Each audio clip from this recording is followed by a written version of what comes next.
A lot of you have been asking for a backstage studio tour, so I got you some free passes. Now, you know that Asia is very well known for their large living spaces, so I hope you've cleared a lot of time in your schedule. Let's get started. So here's the front of my apartment, as if I were to be leaving my apartment because I don't want to go outside and be the American who's talking loudly in the hallway. Anyhow, as you can see, there's kind of an interesting dip here when you walk in because in Korea, a lot of Koreans eat and do other activities that need to be clean and sanitary on the floor. So when you walk in, traditionally you take off your shoes, you put on your house slippers, and look at all these cubbies. This is a shoe person's dream. It smells like shoes. I'm going to close that. All right. So anyway, walking into my very large studio, we have to the left over here, my kitchen. Now ignore the mess. I'm playing a fun game of divide the plastics from the other non-plastics like paper and cardboard and aluminum and trash and compost. That is because the trash situation outside is divided very nicely and cleanly. Here is my very large washing room. As you can see, I have a washing machine and not a dryer. Ooh, and what brand is the washing machine? It's Samsung. That's right. Shout out to the motherland. All right, here's my bathroom. A very quick glimpse of the bathroom. Hello, that's me. Here is my shower. It's a tight fit, but that's pretty nice actually. It's more than I thought it would be. I wasn't sure if I'd have a bathroom in the first place, so always an upgrade to have something like that. Going along with the kitchen, I've got myself a nice freezer and fridge. That's me again, hello. And over here, so you check out all of this pantry space. I have more pantry space than I have space for my clothes and my other things. You can see Korean things. Yes, I am learning how to find my vegetarian cuisine and options and how to cook. I also want to take a quick moment to give a shout out to the worst food I've ever had in my life. It is particularly this jar. And yes, I should throw it out. The only reason I've kept this jar is because I knew I wanted to make a video of it and show you. If you find this, if you see this, let me just tell you. In the grocery markets here, they do have Prego and Ragu. They're about 2 or 3 times the price that you would find in the States. So I thought, I'm going to be so clever. I'm going to not spend all of that money that I could. And look, this Otima, I'm not Italian, brand is only 2,000 won, which equates to about $2 in US dollars. It is exactly what you pay for. As my coworker so eloquently put it, it tastes like fake cheese and sawdust with an aftertaste of sawdust. So there you are. Okay, you got a good glimpse of it. Let's check out the rest of my studio. Here's my workspace, which is a little bit of everything that I have brought from home. Yep, that's about it. There's also this really cool video machine I have not figured out just yet, but check it out. Hyundai. Yep, shout out to the motherland. All right, so I haven't figured it out yet, but when someone rings the doorbell, I am able to press a button somewhere here. Something in Korean. I don't know yet what it is, but it will show me who's at the door because we live in the future here. I don't know if you know, 14 hours in the future. So 14 hours from now, maybe you'll have this really cool doohickey, or you have your Ring doorbells, I guess. I don't know. That's the air conditioning. When I got here, it was, guess what? Unplugged. That's right, because do we need air conditioning? No, we do not. Not right now. There's my bed. This is the comfiest comforter in the whole entire world. It keeps me warm, and I wish I could take it outside with me because that's how warm it is. More of a game of what's plastic and what's not. All right, in true Michelle fashion, I have a little bit of a mess here too of clothes. That's because I just got hangers today. The rest of that and that look like that. So you really don't need to see any more. That's the mess. Just imagine that mess with more clothes. And my closet, my wonderful closet space. And there we are. And that's about it. Some more shoe space. I need more shoes apparently. Yeah, I guess that's about it for the studio tour. Thanks for coming. Let's move on to some other things. Goodbye. And we're back. So thanks for coming with me on my backstage studio tour. I really managed to super stretch that out, but I thought it was pretty sweet. Emotion is a word that I hear a lot lately from friends and family who are wondering, how are things going? Been here a week and a half. I've completed my first full week of teaching. So I thought I would talk a little bit more about my experiences of what I'm doing here in the culture of school in Korea.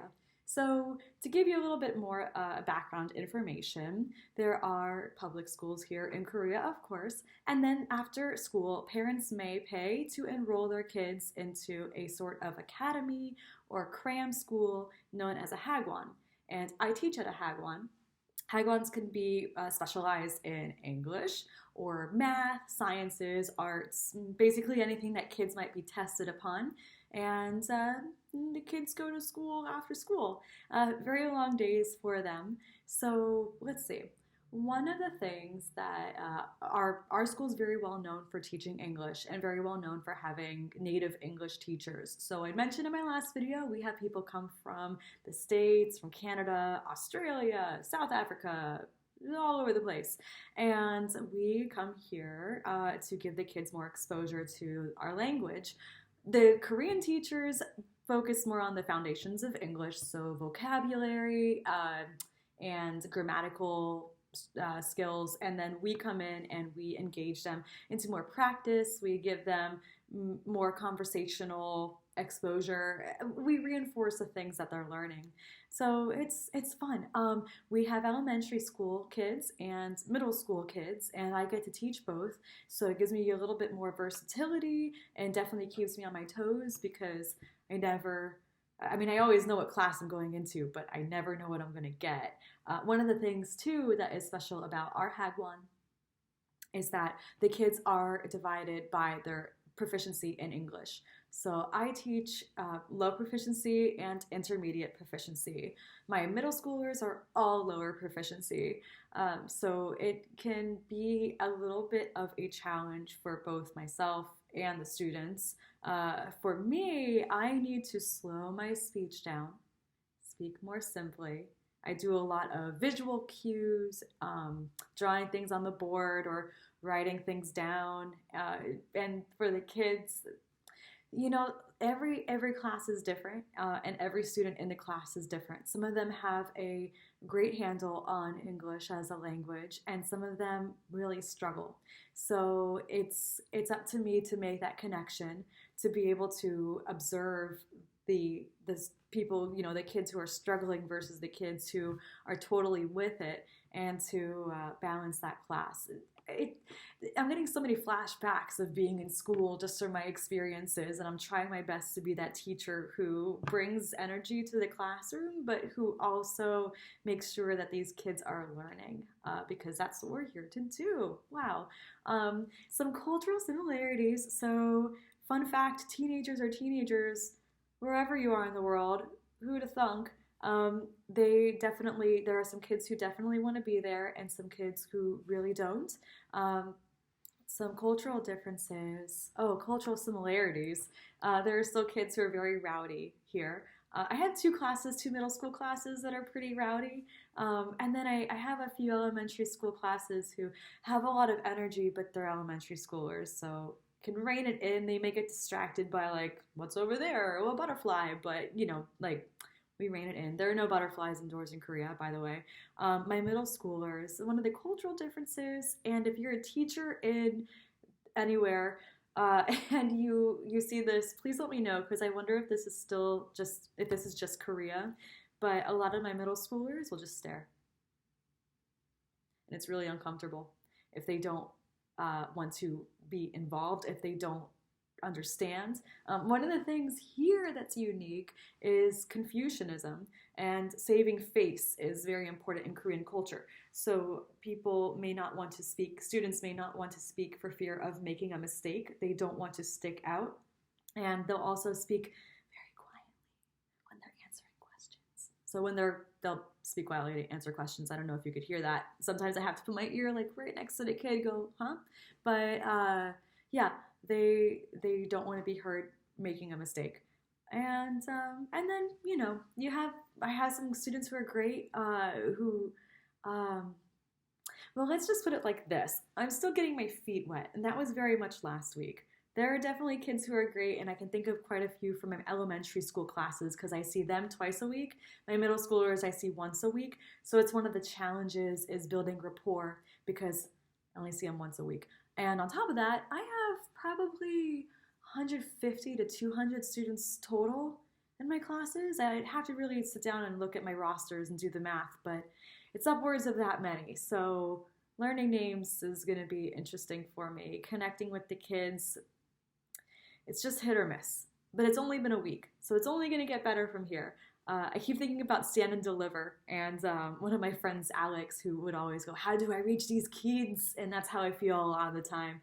But it's going to be great. I'm learning my expectations as a teacher. I'm learning, I teach, of course. I've got my book reports I need to do. I'm going to be creating lesson plans, which I know is going to be a challenge, but I'll put that creative mind to work. And yeah. And then, anyway, so that's basically it for teaching. To catch you guys up on some other things that are going on, my accomplishments. I have figured out how to take out the trash, as you saw. I figured out where to find the mailroom. I figured out how to dry my clothes, which is basically hang them up, let them dry. Wow. So we'll see how that goes. And then things I need to do. So I need to get a health care check done. More doctors, my favorite. And then I also need to get my alien resident card. I also need to get a Korean phone number. So, like, Korea is so technologically advanced in so many ways, and here your phone is essentially you. And if you have a Korean phone number, it allows you to get a little bit more access around the country. It feels so much like a Black Mirror episode in a way, or would make for a really great one. To think that your identity of your phone is you. Like, could I just disappear from the world? But then this goes on as me. Maybe cryogenics are wrong the whole time, and we just like need a USB our brains into our phones.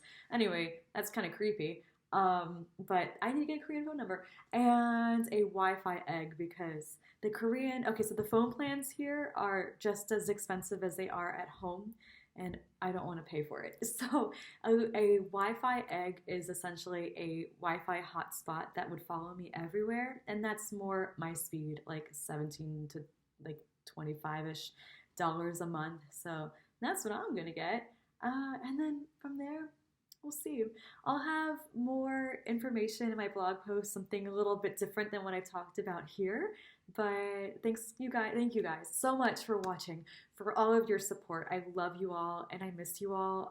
But I feel really good being connected with everyone from home, even if it's just messages that are 14 hours from the past or from the future.